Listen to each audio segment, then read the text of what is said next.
नमो अरिहन्ताणं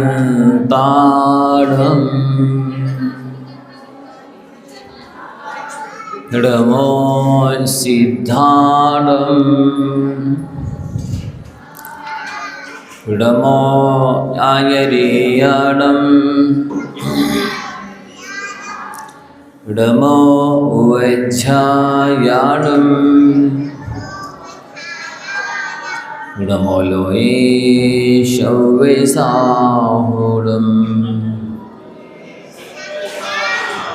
यैषो पंचनमो यारो शव्ये पावपणासडो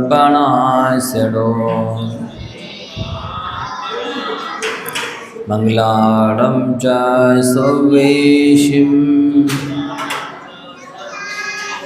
परमं हवै मंगलम्। बोलिए दीर्घालवर्ती नौ देवताओं की, बोलिए श्री आदिनाथ भगवान की, आचार्य भगवंत गुरुवर श्री विद्यासागर जी महाराज की, आचार्य भगवंत श्री समय सागर जी महाराज की, परम पूज्य मुनिवर श्री निर्दोष सागर जी महाराज की, उच्च विचारक मुनिवर श्री निर्दोष सागर जी महाराज की जय। ओम। आश्रव भावना चल रही है। बुद्धिमान वही है जो पापाश्रव से डरता है, समझदार वही है जो हानि हो जाए चाहे लाभ, अपमान हो या सम्मान,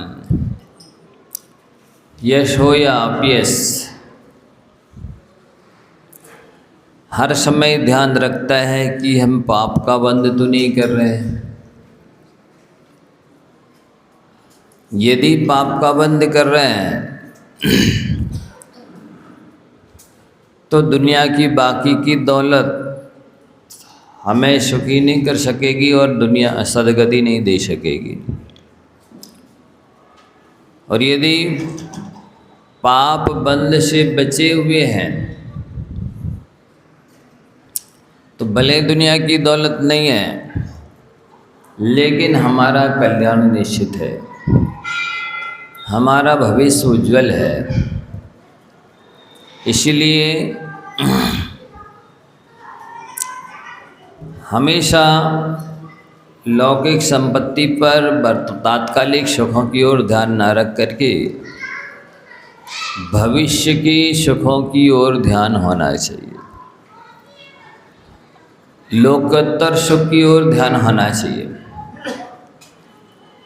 आत्मा अजर है, वह भूत में भी अनादिकाल से थी, वर्तमान में भी है और भविष्य में भी अनंत काल तक रहेगी। इस 25-50 साल की जिंदगी के लिए तो लोग सब कुछ करते हैं,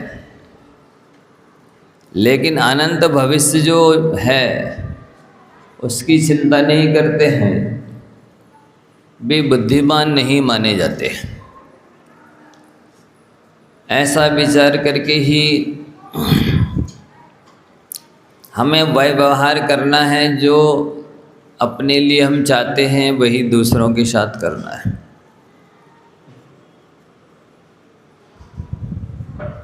इसमें हमारा स्वयं का भला छुपा है।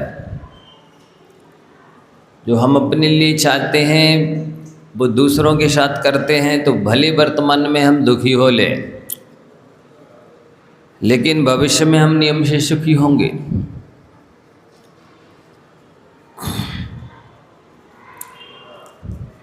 तो जो संसार के सारे धर्म कहते हैं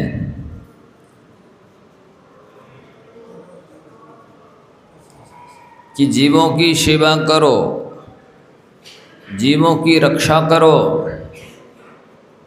जीवों का सहयोग करो, क्योंकि वस्तुतः दूसरे का हम सेवा सहयोग रक्षा नहीं करते हैं, हम स्वयं अपनी सेवा रक्षा सहयोग करते हैं। और खसखस के दाने बराबर भी हम दूसरों के बारे में भला सोचते हैं तो हमारा बट वृक्ष के समान भला होता है। हम खसखस के दाने बराबर भी दूसरे का सहयोग करते हैं, हमें बट वृक्ष के बराबर सहयोग मिलता है।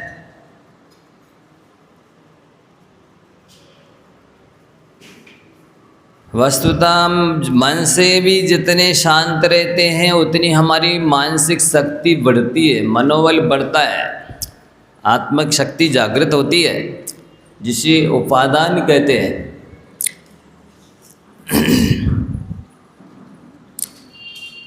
प्रभु की भक्ति करने से भी मनोबल बढ़ता है, आत्मिक शक्तियाँ जागृत होती हैं।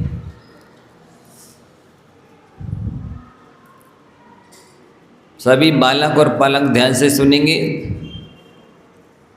अब पूजन बंद कर देंगे। अभी इधर सुनो, आपको 24 घंटे यही ध्यान रखना है, चाहे खेलो खाओ पियो सो, उसमें हाँ सब में यही ध्यान रखना है। इसमें किन्हीं जीवों को कष्ट तो नहीं हो रहा। यदि हम ये ध्यान रखते हैं तो हमारा कोई भी काम हो वो यज्ञ बन जाता है, हवन बन जाता है, प्रार्थना बन जाती है, पूजा उपासना बन जाती है। और हम दूसरे जीवों का भला नहीं सोचते हैं, नहीं करते हैं, दूसरों की सुख का हितों का ध्यान नहीं रखते हैं, तो हम कुछ भी करें वो हमारे लिए अभिशाप बन जाता है, चाहे पूजा हो या पाठ, भक्ति हो या जाप। तो हमेशा हमेशा बोलते समय भी दूसरों के हितों के बारे में ही बोलो।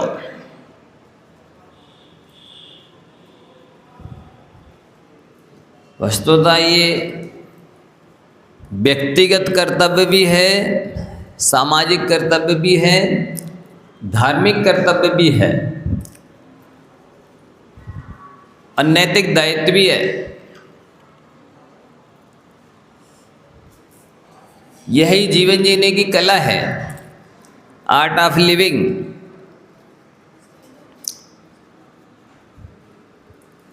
वही वास्तव में जी रहा है जो दूसरे को जीने दे रहा है।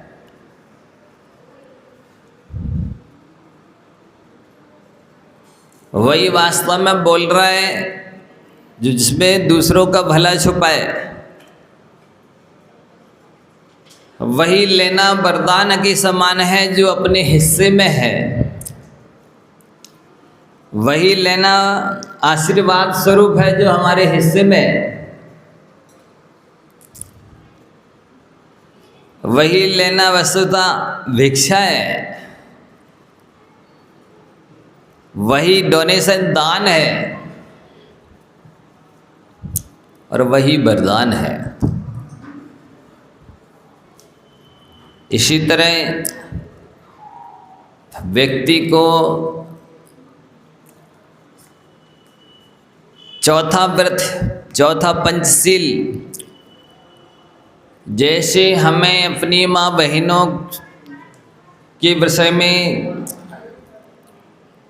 अपन दृष्टि रखते हैं, वैसे ही दूसरे की माँ बहनों के प्रति दृष्टि रखनी चाहिए। वस्तुतः ये दृष्टि ही पवित्र दृष्टि मानी जाती है। माँ की दृष्टि, बहन की दृष्टि, पुत्री की दृष्टि, उसके प्रति हमारी जो दृष्टि है वही पवित्र दृष्टि है। और ऐसी दृष्टि से ही दुरावलोकन नाम की रिद्धि होती है। उसकी आँखों की रोशनी कभी नहीं जाती है जो दूसरों की माँ बहन को बुरी दृष्टि से नहीं देखता। उसको कभी चश्मा नहीं लगाना पड़ता, वो कभी अंधा नहीं होता। और जन्मांतरों में एक इंद्री, दो इंद्री, तीन इंद्री आदि पर्यायों को प्राप्त नहीं होता है, जो बुरी दृष्टि से नहीं देखता किसी को भी।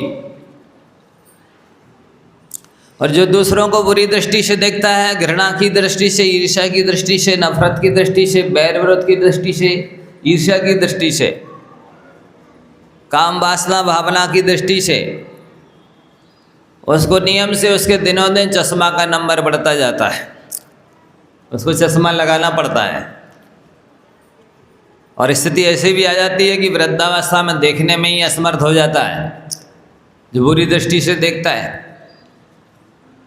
और अगले जन्मों में एक इंद्री, दो इंद्री, तीन इंद्री आदि पर्याय को प्राप्त होता है। आंखें मिलती ही नहीं, वर्तमान में भी उसकी आंखें नहीं है, नारियल की आंखें हैं। किसकी आंखें हैं? नारियल की आंखें हैं। उसका जीवन वस्तुतः अजागलस्तनवत है। अजा माने बकरी के गले में थन होता है ना, उससे दूध नहीं निकलता, बेकार होता है, निष्प्रयोजन होता है, निरर्थक होता है। इसलिए उसी का जीवन सार्थक है जिसकी दृष्टि पवित्र है, जिसकी आंखों में करुणा है, जिसकी आंखों में वात्सल्य है, जिसकी आंखों में भाई पिता पुत्र की दृष्टि है, माता बहन पुत्री की दृष्टि है। उसकी आंखें तो दूषित हैं जो बुरी दृष्टि से देखता है, उसकी आंखों में जहर है। वस्तुतः आंखें पवित्र हो जाती हैं तो मन भी पवित्र हो जाता है। आप क्यों कहते हैं महाराज जी देख तो ले एक बार? क्यों, क्या है महाराज जी की आंखों में? देख लेंगे तो क्या हो जाएगा? नहीं, उनकी आंखों में विशेषता है, वो देख लेंगे तो आप स्वस्थ हो जाओगे। वो देख लेंगे तो आपको उनकी वर्णाएं लग जाएंगी पवित्र, आंखों से निकल करके आपके पास पहुंच जाएंगी पवित्र वर्णाएं। आशी दृष्टि भी होती, रिद्धि भी होती है। आंखों से ऐसी किरणें भी निकलती हैं जिससे वो सामने वाला मर सकता है, बीमार हो सकता है, अस्वस्थ हो सकता है। और आशीर्वादात्मक दृष्टि भी होती है, देखने से स्वस्थ भी हो जाता व्यक्ति, दीर्घजीवी हो जाता है। ये अंदर की पवित्र भावना से आंखों में पवित्रता आती है और आंखों की पवित्रता से मन की पवित्रता हो जाती है। और मन पवित्र होते ही तन भी पवित्र हो जाता है। अब देखिए मुनिराजों का जो मन है उनमें उसमें रत्नात्रय है, तो स्वभाव तो शुचौ गाये रत्नात्रय पवित्र थे, निर्योप्स गुण प्रीतर मता निर्विचिकित्सता। उनका मन पवित्र है तो उनका तन भी पवित्र है। वैसे तन में धातु भरी हुई है। नवमल द्वार बहे निशिवासर नाम लिए घिनावे। पूरे 9 द्वारों से मल ही बहता रहता है, इसलिए इस मल के घड़े को पवित्र नहीं किया जा सकता। लेकिन मन की पवित्रता से तन की पवित्रता हो जाती है। स्वभाव तो असजो का है, स्वभाव से अपवित्र शरीर रत्नात्रय पवित्र थे, रत्नात्रय से पवित्र हो जाता है। आपका तन और मन भी पवित्र हो सकता है। ये स्पर्शन इंद्रिय में भी चमत्कार हो जाता है, जादू हो जाता है, अतिशय हो जाता है, रिद्धि पैदा हो जाती है। कायवल रिद्धि किसे होती है? जो अपने शरीर के माध्यम से किसी भी जीव को कष्ट नहीं देता है, उसके शरीर में रिद्धि उत्पन्न हो जाती है, कायवल रिद्धि। हाथ उठाने से ही भला हो जाता है। कहाँ से आ गई ये शक्ति? ये जीवों की रक्षा करने से शक्ति आई।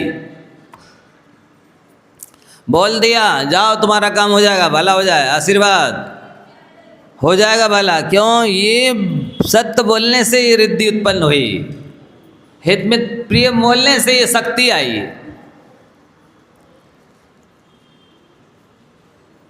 साधु के शरीर से टच होकर के जो हवा आई है वो भी आपको स्वस्थ कर सकती है। सांप ने काट दिया हो तो वो निर्विष हो जाएगा व्यक्ति। ये शक्ति कहाँ से आई? इस जीव शरीर से रक्षा की है जीवों की, इसलिए इसमें ऐसा अतिशय जादू औषधि पैदा हो गई है। साधु का मलमूत्र भी औषधि रूप परिणमन कर जाता है। नाक का मल, आँखों का मल, थूक, कफ, खकार, लघु संज्ञा शौच सब रिद्धि रूप परिणमन कर जाता है, औषधि रूप परिणमन कर जाता है। कहाँ से हो गया ये जादू, अतिशय चमत्कार? ये जीवों की रक्षा की है, प्राणियों के भले करने का भाव है, उपकार करने का भाव है। आपके शरीर में भी अतिशय पैदा हो सकता है, ये पवित्रता पैदा हो सकती है। एक के पवित्र करते ही सारी इंद्रियां और शरीर पवित्र हो जाता है।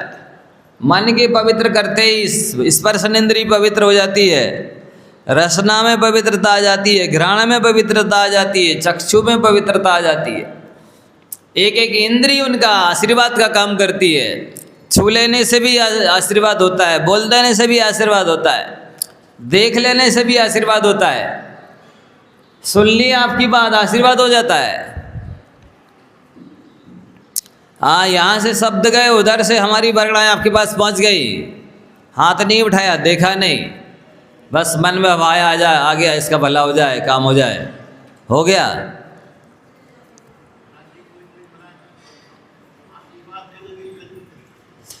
नहीं तो आप हाथ उठाने को आशीर्वाद समझ रहे हैं ना।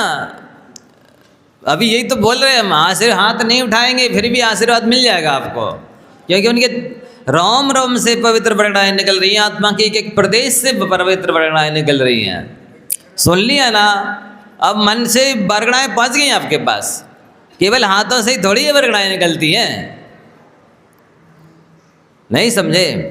ये ठीक है कि सामान्य जन संसारी प्राणी हाथ देख लेने से, आशीर्वाद का हाथ देख लेने से संतुष्ट होता है, उसको ऐसा लगता है कि हाँ हमें आशीर्वाद मिल गया। देखो ऐसा है, वही तो हम कह रहे हैं कि हम स्पंदन जितना कम करेंगे उतना हमारा आशीर्वाद आपको ज़्यादा फैलेगा। हम हाथ पांव बिल्कुल कम से कम चलाएंगे, प्रतिमा की तरह बैठ जाएंगे, अब आप नमस्कार करेंगे, अपने आप आशीर्वाद मिल जाएगा। नहीं समझे? ऐसा है अद्भुत अतिशय। जितना हलचल कम करें हम, स्पंदन कम करें हम, जितना प्रतिमा की तरह बैठे रहें, उतना आपको नमस्कार करने से, दर्शन करने से, एक एक आहार देने से उतना ज़्यादा पुण्यवंत होगा, उतनी श्रेष्ठता पात्रता आती साधु के अंदर। साधु कितना त्यागी तपस्वी है, कितना ज्ञानी ध्यानी है, उतना ज़्यादा उसकी सेवा पूजा और आहार देने से उतना ज़्यादा पुण्य मिलता है बाबा जी। ये ठीक है कि मतलब सामान्य जन इतना ज्ञान नहीं रखते हैं, इसलिए उनकी दृष्टि से हाथ उठाना चाहिए कि उनसे उनको संतुष्टि मिलती है, लेकिन वस्तुतः तो साधु दे ही रहा 24 घंटे आशीर्वाद, और देंगे तब मिलेगा ऐसा नहीं है। आप जितनी श्रद्धा से, विशुद्धि से, एकाग्रता से नमस्कार करेंगे उतने ज़्यादा आशीर्वाद अपने आप मिल जाएगा। जैसे भगवान क्या आशीर्वाद देते हैं आपको, आप ही श्रद्धा से पूजा भक्ति नमस्कार करते हैं ना, तो पुण्य मिल जाता कि नहीं? मिल ही जाता है भगवान को। और जैसे मान लो चलो हम ध्यान में बैठे हैं तो आप दर्शन करने नहीं आओगे, क्योंकि महाराज जी अभी तो आशीर्वाद दे ही नहीं रहे, आंखें खोल नहीं रहे। बोलो उन साधु को नमस्कार करोगे कि नहीं जो ध्यान में बैठे हैं, आंखें नहीं खोल रहे हैं, आपकी बात नहीं सुन रहे हैं, आपसे नहीं बोल रहे हैं? बोलो उन साधु परमेष्ठी को हाथ जोड़ोगे, नमस्कार करोगे कि नहीं? भक्ति पूजा स्तुति पूजा करोगे कि नहीं? क्यों करोगे? वे हाथ उठा नहीं रहे। अरे भाई, आपको मूल तो आपके भावों का फल मिलना है। आपने कितनी श्रद्धा से नमस्कार किया है, पूजा की है, हाथ जोड़े हैं, मैंने विनय की है, समर्पण किया है, उसका फल मिलना है आपको, आपके भावों का फल मिल रहा है। बच्चों सुन रहे हो? आपको श्रद्धा भक्ति से नमस्कार करना है। महाराज देखे या नहीं देखे, आशीर्वाद दें या नहीं दें, ऐसा अतिशय जादू है, चमत्कार है। तो आप समझिए, आपके मन की पवित्रता से ही स्पर्शन में, रसना में, घ्राण में, चक्षु में, कर्ण में पवित्रता आनी है। ये तन भी पवित्र हो जाना है, और आपका ही तन नहीं पवित्र होगा, आपके परिवेश में, आभा मंडल में जो जो आएगा वो सब पवित्र हो जाएगा।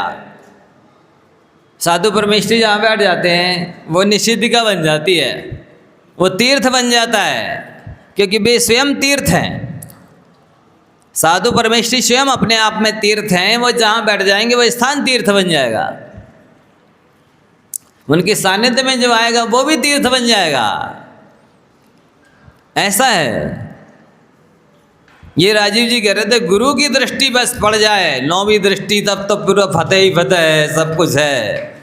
सबसे बड़ी उपलब्धि है गुरु का आशीर्वाद। ये ज्योतिष पढ़ते हैं जानते हैं। अज्ञानी लोग समझते ही नहीं गुरु का क्या महत्व है। गुरु का घर सबसे बड़ा घर होता है। गुरु का आशीर्वाद सबसे बड़ा आशीर्वाद होता है। गुरु की कृपा हो जाए, इससे बड़ा और क्या तीन लोग की संपत्ति उसके सामने बेकार है। गुरु की कृपा प्राप्त करना ये बहुत बड़ी उपलब्धि है। तो जब हम आप पिछले दिनों से आपको ये समझा रहे हैं कि आप सबकी सद्भावनाएं प्राप्त करने की कोशिश करो। भी एक इंद्रिय भी आशीर्वाद देते हैं। कैसे देंगे? अरे सद्भावना का नाम ही आशीर्वाद है। आप पानी डालोगे, अपने आप आपको पानी दिया ना उसको, वनस्पति को आशीर्वाद मिल गया। काटने जाता है तो उनके अंदर भी रोष उत्पन्न होता है, क्रोध उत्पन्न होता है। ये वैज्ञानिकों ने सिद्ध किया है कि वनस्पति को पानी देने जाओ तो वो मुस्कुराती है, और काटने जाओ तो वो भी रोज गुस्सा दिखाती है, द्वेष करती है। ये हमारे जैनाचार्य पहले कह चुके, बता चुके हैं। इसलिए तो कहा है कि उनकी बद्दुआ मत लो। एक इंद्री को काटोगे, पृथ्वी जल अग्नि वायु को, वनस्पति को नुकसान पहुंचाओगे, वराधना करोगे, उनकी बद्दुआ मिलेगी, आपको दुर्भावनाएं मिलेगी, और आपके प्रमाद का फल तो आपको मिलना ही है। आपके अज्ञान का फल तो आपको मिलना है। तो ये कहा जा रहा है आप अच्छा व्यवहार करोगे तो उनकी सद्भावनाएं आपके साथ जुड़ेंगी, शुभकामनाएं आपके साथ जुड़ेंगी। वे बहुत काम करती हैं। भिखारियों की भी जब बद्दुआएं लग जाती हैं, इसलिए कहा जाता है भिखारी को आप देव चाहे नहीं दो, पर इस तरह से धुतकार बनाए, चल चल आगे, कमाते खाते नहीं बनता। इतना बड़ा शरीर लगाए हुआ भीख मांगने आ गए, ये बहुत गलत बात है। भिखारी भीख मांगने नहीं आता, सीख देने आता है। वो क्या कहता है? हे धनवानो दान करो, नहीं तो मेरे हाथ का कटोरा आपके हाथ में आ जाएगा। मैंने दान नहीं दिया पिछले जन्मों में, इसलिए कटोरा लिए घूम रहा हूँ। वो भीख लेने नहीं, सीख देने आता है। तो किसी की भी बद्दुआ नहीं लेनी चाहिए। भिखारी हो, दीनहीन हो, वृद्ध हो, बीमार हो, माता पिता सास ससुर हो, अपाहिज हो, किसी भी विसंगति में फंसे हैं बेचारे, ठीक है उनके कर्म का होता है, लेकिन हमारा उनके प्रति क्या दायित्व होता है? हमारा उनके प्रति क्या फर्ज होता, कर्तव्य होता है कि आज हम सक्षम हैं, समर्थ हैं, तो उनका सहयोग करें। वस्तुतः ये फिक्स डिपॉजिट है। आपने जो आज सहयोग कर दिया है वो आनंद वाला होकर के फलने वाला है आगे चल करके। ये आपको मुसीबतों में साथ देगा।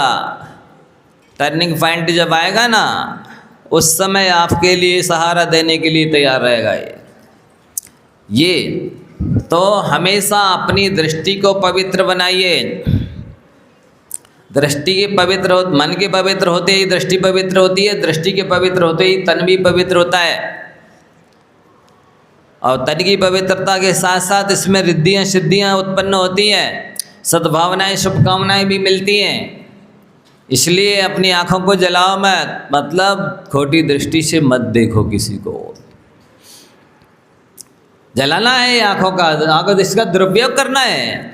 जिस चीज़ का अपन को सदुपयोग करना चाहिए था उसका अपन दुरुपयोग कर रहे हैं। मतलब हमें आशीर्वाद मिला था, हम उसको अभिशाप के रूप में बदल रहे हैं।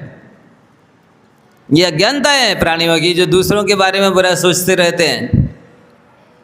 तो चौथा सूत्र आज कहाँ बताया जा रहा है, चौथे सूत्र के बारे में, कि जैसे आपको अपनी माँ बहन की पुत्री के विषय में दृष्टि रहती है और आप चाहते हैं कि हमारी माँ बहन पुत्री को कोई गलत दृष्टि से ना देखे, आपका भी यही कर्तव्य है, फर्ज है, दायित्व है कि आप दूसरों की माँ बहन पुत्री को ही माँ बहन पुत्री की दृष्टि से देखिए।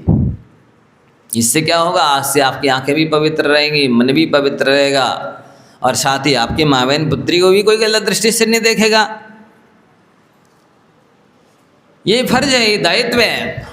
ये लोगों की कुछ मतलब कहना चाहिए, कुछ कर पाए या नहीं कर पाए, चलते ही चलते भाव खराब कर लेंगे, लेना एक ना देना दो, कुछ आना जाना मिलना जुलना कुछ है ही नहीं, भाव खराब करते चले गए। भाव खराब करते ही भाव खराब होता है, अगला भाव बिगड़ता है। इसलिए इन भावों को क्यों बिगाड़ना, क्यों खराब करना, लेना है नहीं, कुछ देना है नहीं। जब लक्ष्य नहीं है, स्वभाव नहीं है, पद नहीं है, कर्तव्य नहीं है, क्यों खराब करना भाव। संभालना चाहिए। ये निमित्त नौकर में तो पूरे संसार में भरे पड़े हैं। आश्रव दुख कार घनेरे, इस पंक्ति पर चल रही है चर्चा हमारी, आश्रव भावना। क्योंकि आप जैसे ही भाव खराब करते हैं, आंखें खराब करते हैं, कर्मबंध तो उसी क्षण हो जाता है। 5वां सूत्र है कि आप सबका कर्तव्य है, जब प्राणी मात्र क्या चाहता है, साईं इतना दीजिए जामे कुटुंब समाए, मैं भी भूखा न रहूं साधु भी भूखा ना जाए। क्या बोलते हैं, भगवान इतना मिलना चाहिए कम से कम, जिससे कि मैं भी भूखा ना रहूं, मेरे द्वार पर कोई अतिथि आए तो वो भूखा ना जाए, मेरे परिवार भी भूखा ना रहे।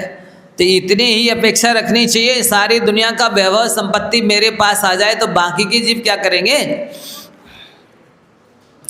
आशा गर्त प्रति प्राणी यस्मिन विश्व मनोभवम कस्य किम कियदायाति वृथा वो विशेषिता। आचार्य गुणभद्र महाराज जी ने आत्मानुशासन में लिखा है, संसार के अनंतानंत जीव हैं और प्रत्येक जीव के हृदय में आशा रूपी गड्ढा इतना बड़ा बड़ा है कि 3 लोक की दौलत संपत्ति एक प्राणी के आशा रूपी गड्ढे में डाल दी जाएगी, तब उस एक प्राणी का गड्ढा भी नहीं भरेगा। ये ऐसा जादुई गड्ढा है, ऐसा आश्चर्यकारी गड्ढा है, ऐसा चमत्कारिक गड्ढा है, आशा रूपी गड्ढा, कि दूसरी दुनिया के गड्ढों में तो जितना मटेरियल डाल दोगे उतना भर जाएगा, लेकिन इस आशा रूपी गड्ढे में डालते ही और गहरा होता है।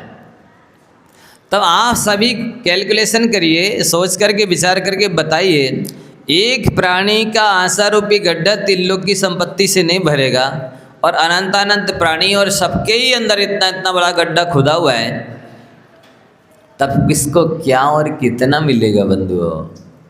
फिर तुम्हारी आशा करना व्यर्थ ही है ना। अरे जितना भाग्य में होता है, लाभांतराय कर्म का सम होता है, उतना तो मिलता ही है, वो तो छप्पर फाड़ के आता है। जो आपके नसीब में नहीं है, भाग्य में नहीं है, वो तो थप्पड़ मार के जाता है, पक्का है। आपके भाग्य में जो चीज़ नहीं है वो आपके पास नहीं रहेगी। आप चुरा के भी रख लें, खौंस लेवें, कब्जा कर लेवें, तब भी वो सोना भी मिट्टी बन जाएगा और वो मिट्टी भी जहर बन जाएगी। इसलिए प्रत्येक प्राणी को अपनी इच्छाएं, आशाएं सीमित रखनी चाहिए, लिमिटेड रखना चाहिए। असीमित इच्छाओं से असीमित पाप कर्म का बंध ही होता है मात्र, और कुछ नहीं होता।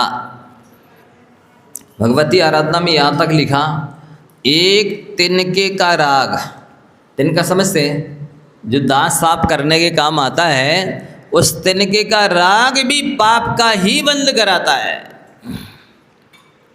सोचिए, जब इतना सा तिनका पाप का बंद करा रहा, तो असीमित जो इच्छाएं हैं, भोगोपभोग परिग्रह हैं, जो भी चीज़ें हैं संसार की सौदा सामग्री, वो पुण्य बंद कराएगी क्या।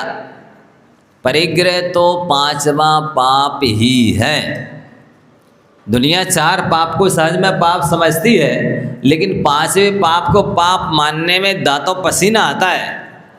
बोलो, परिग्रह क्या है? हमारे पुण्य का फल है, हमने पुण्य किया था, पिछले जन्म में दान दिया था, उससे ये मिला है। तो 5वां पाप किसे कहते फिर? नहीं, वो हमने तत्वासूत्र जी में पढ़ा है, मूर्छा परिग्रह। मूर्छा को परिग्रह कहते हैं। मूर्छा का मतलब क्या? ये आचार्य उमा स्वामी महाराज ने थोड़ा सा यदि ऐसा कर दिया होता, जैसा 9वें अध्याय के में एक सूत्र बनाया, इच्छा निरोधास्तपा। इच्छा का निरोध करना तप है, इच्छाओं को रोकना तप है। तो इच्छा ही शब्द वहाँ रखना ही चाहिए, इच्छा परिग्रह। मूर्छा परिग्रह ना रख करके इच्छा परिग्रह रख देते, क्योंकि इच्छा के निरोध को तप कहते हैं और इच्छाओं को परिग्रह कहते हैं, तो सरल हो जाता समझने में लोगों को। अब मूर्छा का मतलब क्या? बेहोशी को परिग्रह कहते हैं। मूर्छा का मतलब क्या लेना? किसे कहते हैं? जितनी इच्छाएं जिसके पास हैं वो उतना बड़ा परिग्रही। आपके पास परिग्रह हो या नहीं हो इससे कोई मतलब नहीं है। नहीं हमारे पास तो है ही नहीं, कुछ भी नहीं है, नहीं है, लेकिन क्या बनना है आपको? अरबपति खरबपति बनना है बस। तो खरबपति के परिग्रही हो आप अभी से। जब से इच्छा है तभी से पाप बंद हो रहा है। अब वो पैसा आ पाए चाहे नहीं आ पाए, आपको खरबपति का पाप तो भोगना ही पड़ेगा नरक में जाके। तो इसलिए अपना देख लेना चाहिए मेरा कितना पुण्य है, कितना पुरुषार्थ है, कितना पैसा आ सकता है, उसके अनुरूप ही अपना लिमिट करना चाहिए ना, सीमा बनानी चाहिए, परिमाण करना चाहिए। ठेला पे दुकान लगा रहे हैं, हमको अरबपति बनना। अरे थोड़ा तो सोचो कि बन पाएंगे कि नहीं अपनी ज़िंदगी में। ज़िंदगी 60-70 साल की इतनी सी तो ज़िंदगी है, कितनी ज़िंदगी निकल गई आधे से ज़्यादा। अब कितना मेरा पुरुषार्थ है, कितना मेरा क्या है, उस द्रव्य क्षेत्र कालभाव को देख करके अनुमान लगा करके ही परिमाण करना चाहिए। तो ये सब प्राणियों की दशा है, उन सबको चक्रवर्ती बनना, क्या क्या बनना पता नहीं, लेकिन बनना छोटी सी ज़िंदगी, बड़े बड़े अरमान पूरे ना हो पाएंगे, निकल जाएंगे प्राण। बच्चों याद करो, छोटी सी ज़िंदगी, बड़े बड़े अरमान पूरे ना हो पाएंगे, निकल जाएंगे प्राण। अब बालक बोले, बड़े लोग बोलो, क्या बोला हमने? अब माताएं बहनें बोले,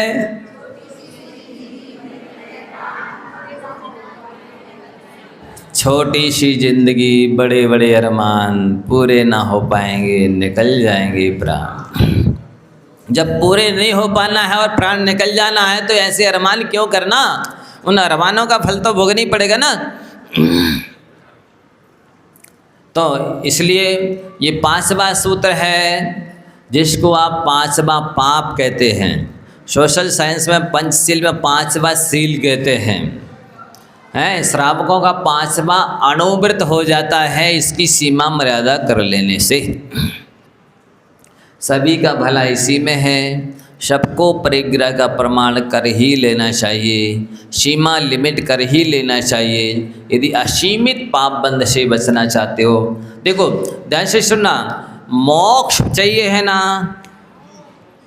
बोलो सभी लोग। बीच वाले ये बातें क्यों करने लगते हैं? इधर देखते रहो, प्रवचन चल रहा ना, तो यहाँ वहाँ नहीं देखना है। क्या चाहिए? मोक्ष चाहिए है। तो मोक्ष जिसे भी चाहिए है उसके लिए मोह का क्षय करना आवश्यक है। मोह के क्षय के बिना मोक्ष होता नहीं, और मोह का क्षय करना है तो उसके लिए परिग्रह का त्याग करना आवश्यक है। ये क्रम है, ये सीरियल है, ये मार्ग है। इस तरह परिग्रह का पूरा त्याग करना, अंतरंग और बहिरंग। अंतरंग में जो ममत्व है और बहिरंग में जो भी कुछ क्षेत्र वास्तु हिरण्य स्वर्ण धन दान दासी दास बर्तन वस्त्र इत्यादि जो भी है, नौकर नौकरानी, गाय बैल भैंस अनाज, उस सब का त्याग करना आवश्यक है, और अंतरंग में ममत्व भाव का त्याग करना आवश्यक है। ये परिग्रह के 24 वेद होते। कितने वेद होते हैं?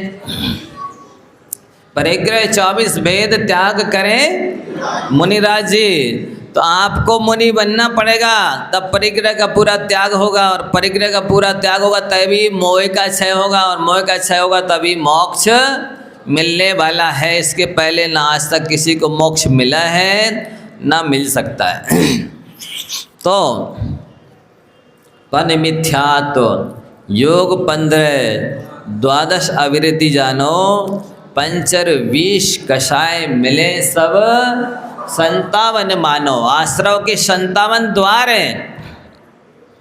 कर्मरूपी चोर कितने द्वारा से आते हैं?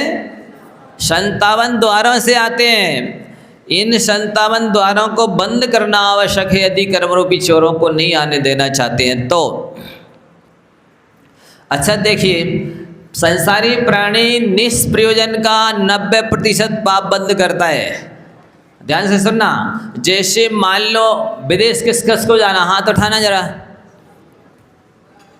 एक भी हाथ नहीं उठा। लेकिन आप सबका त्याग है क्या? विदेश जाने का त्याग है?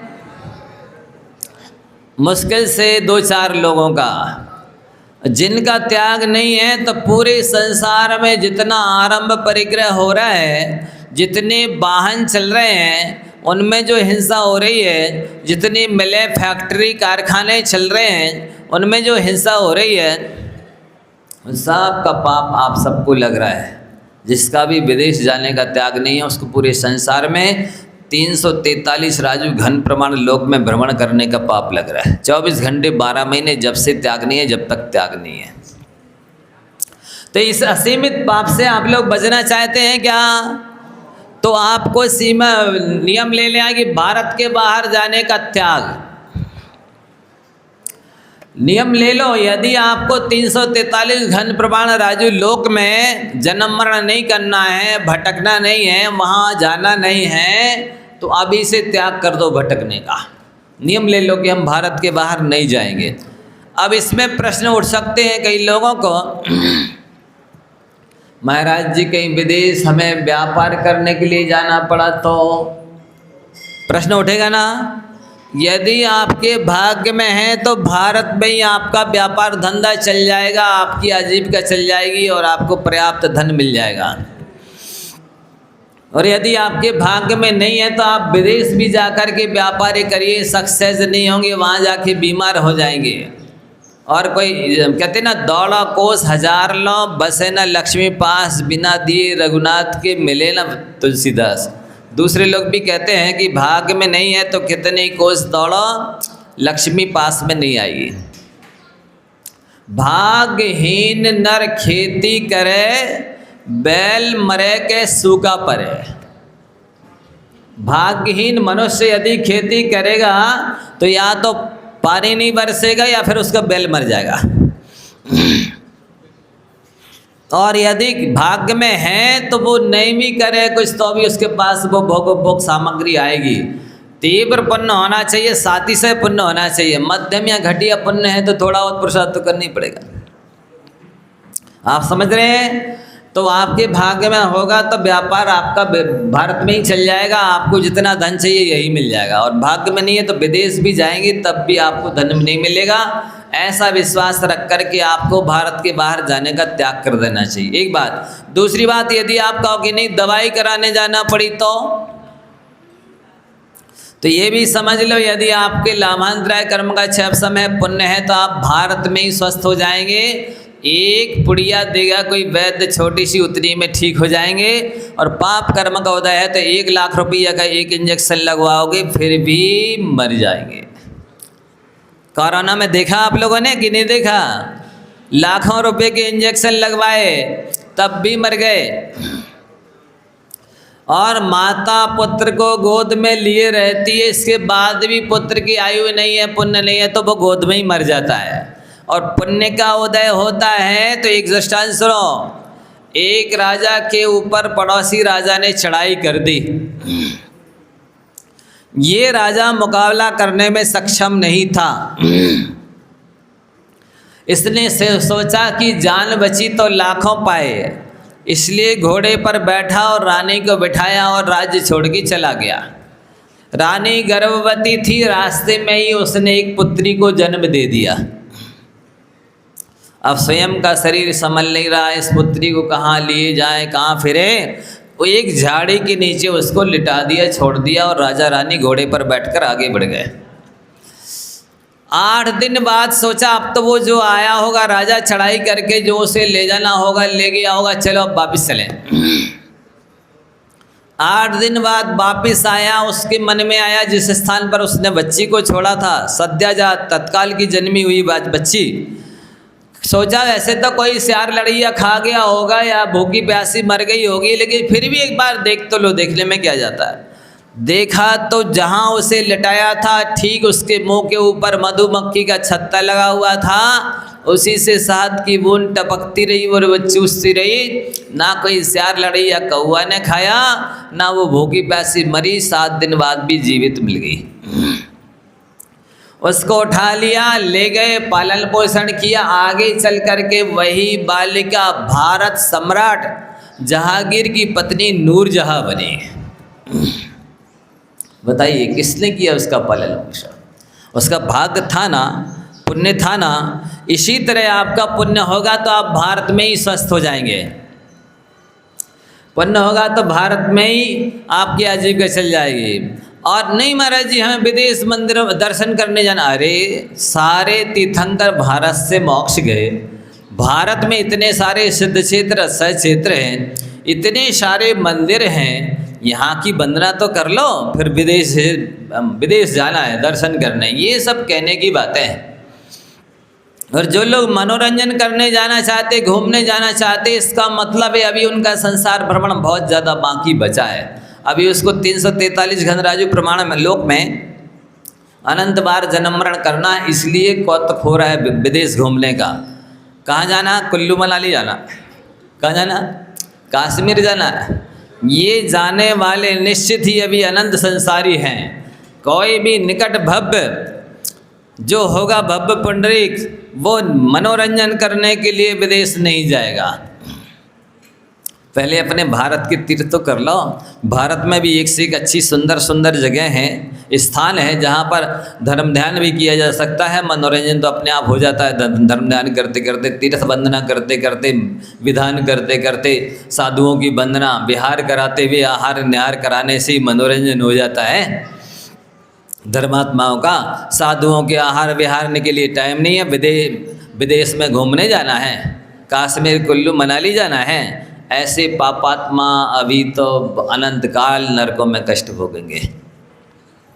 जिनके पास साधुओं के आहार विहार निहार कराने के लिए समय नहीं है और विदेश जाने के लिए समय है, लाखों करोड़ों रुपए मिटाने के लिए समय है, ऐसे लोग निकटवर्ती है ही नहीं, किसी भी हालत में नहीं है। इसलिए आप सभी को विदेश जाने का त्याग करना चाहिए। इससे क्या होगा? विदेश में जितना बड़ा संसार है, मात्र भारत की सीमा को छोड़कर के जो 14 राजू उतंग नव लोक पुरुष संठान या में जीव अनादिते भ्रमत है विज्ञान, बहुत बड़ा है संसार। इससे आप अनुमान लगा सकते हैं कि एक राजू कितना बड़ा होता है। एक देवता पलक झपकाने में संख्यात जन चला जाता है। वो देवता 6 महीने चले, जहाँ पहुँचेगा उतना बड़ा एक राजू होता है। अनुमान लग रहा कुछ? असंख्यात योजन का एक राजू होता है। अब ऐसा 343 बार असंख्यात का गुणा कीजिए। असंख्यात का 343 बार गुणा करेंगे, कितना बड़ा होगा? उतना बड़ा संसार है। मतलब बहुत बड़ा बहुत बड़ा बहुत बड़ा है संसार। ऐसे संसार में आप पढ़ रहे हैं, भाव वन में जीवर घूम चुका, कण कण को जीवर भर देखा।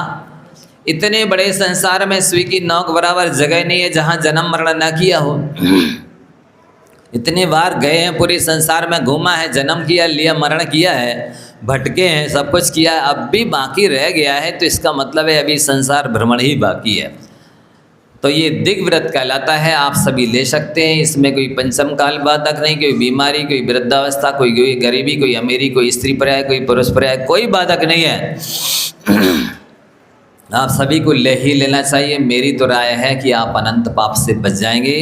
भारत के बाहर जाने का, सब लोग बोलो, भारत के बाहर जाने का त्याग। सभी लोग नवार नमो कर पढ़ लो।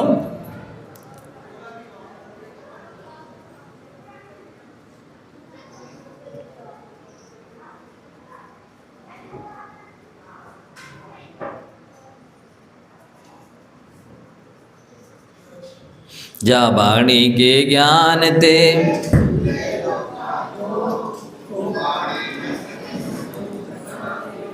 हे जिन वाणी भारती